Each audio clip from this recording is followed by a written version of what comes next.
Well, I'm going to go through the parts of a circle and kind of review some of this and talk about this. And I've kind of got some things drawn off ahead of time to help us, but just going to kind of go through. First of all, let's talk about the degrees in a circle. Well, there are actually 360 degrees in a circle. So if you were to do the circumference, which is the distance around the circle, it would be 360 degrees. And if you look at how I've kind of divided the circle, this would be 90 degrees or a fourth of the circle. This would be 90 degrees or half the circle. This would be 90 degrees and this would be 90 degrees. So if I added all those up, 90 plus 90 plus 90 plus 90, I would get 360 degrees. A half of a circle is called a semicircle. And if you think about it, this right here is a straight line. And there's actually 180 degrees in a straight line. There's also 180 degrees in a semicircle. So half the circle would be 180 degrees. Now, if you look, we're going to just go over some other words that are parts of a circle. Notice that this is a part of the circumference of the circle. And if I put all those together, that would give me the circumference, but just a part of it is called the arc. So this little piece right here is an arc. Now you could have an arc at any place on the circle. I just drew it in on that part. So this little part is called the arc of a circle. Now if you start on one side of the circle and you go from one side to the center and you actually stop, so it doesn't go through the center, this right here is called the radius. So it goes from one side of the circle to the center.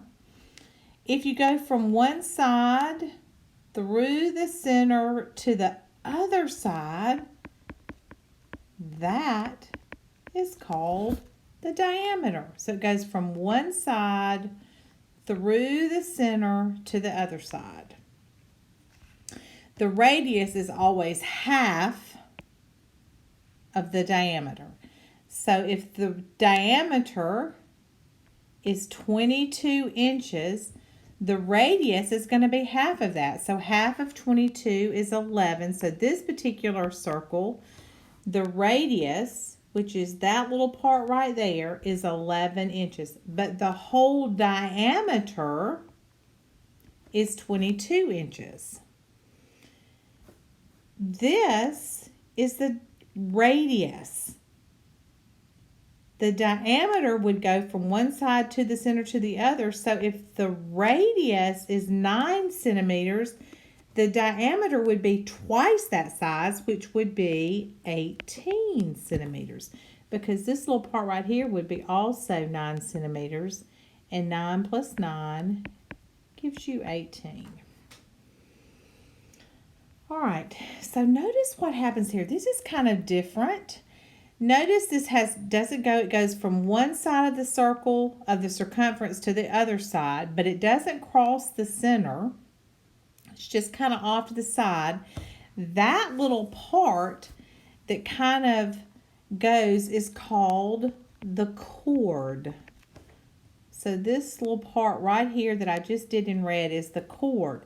The pink part, that when you draw that, is called a segment. It's called a segment. If I have two radiuses that come together like that, that green shaded part in the middle is called a sector. Sector. But notice these are two radiuses, so that amount of space in the middle. So the last part is when you have a line that just touches on one place on the circumference. That is called a tangent. Now, it might be a good idea after you finish watching this video is to watch it one more time before you go do the little quiz thing live, just to make sure that you understand about the arc, that you understand about the radius, diameter, what a chord is, that pink part is the segment, and that if you have two radii that come together, that green part is known as the sector, and then a line that touches just one place on the outside of the circle is a tangent.